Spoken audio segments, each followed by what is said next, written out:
In 2015, 22-year-old Andrew, that's the pseudonym he gave ProPublica during his interview, was feeling immense pressure by the community to get married. The one problem being, Andrew is gay. He's also a member of the Church of Jesus Christ of Latter-day Saints in Utah, and the expectation there is to get married to a woman. And so Andrew did what many young men in his position have before and contacted his bishop for support. And that same day, his bishop had just heard of a new therapist, a Mr. Scott Owen, who specialized in helping young gay members of the church. And feeling like this coincidence had to be a miracle, the bishop immediately referred Andrew to Mr. Owen. Hi, I'm Dr. Josh, a licensed marriage and family therapist here in California, and welcome back to another episode of Bad Therapists. Now, as the therapy began, Andrew was hopeful that this therapist could help reconcile his religious beliefs against the reality of being gay. Because by 2015, the LDS Church had at least admitted that being gay was not a choice, and so conversion therapy was not on the table.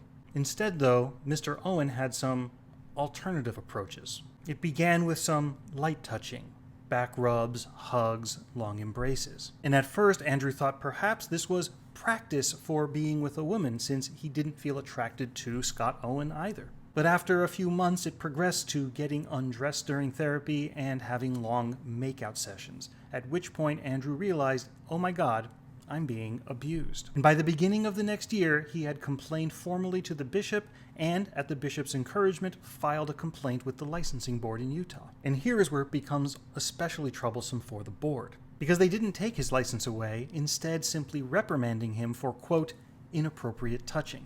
This is the totality of what they put down in the legal documents. And according to the ProPublica report, even subjected Andrew to a lie detector test, which we know in the field is already not very reliable, but especially for trauma victims, since it looks for emotional excitation when you answer questions and interprets that as the lie.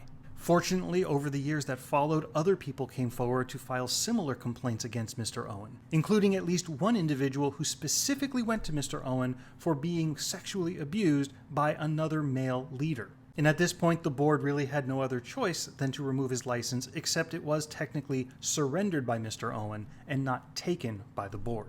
And once again, the actual documentation simply reads that there was inappropriate touching again. So as problematic as Mr. Owen's behavior was, the response by the board is arguably more troubling. And I hope those young men have been able to find good support since that time. Well, that's all for now. Stay tuned for the next episode of Bad Therapists.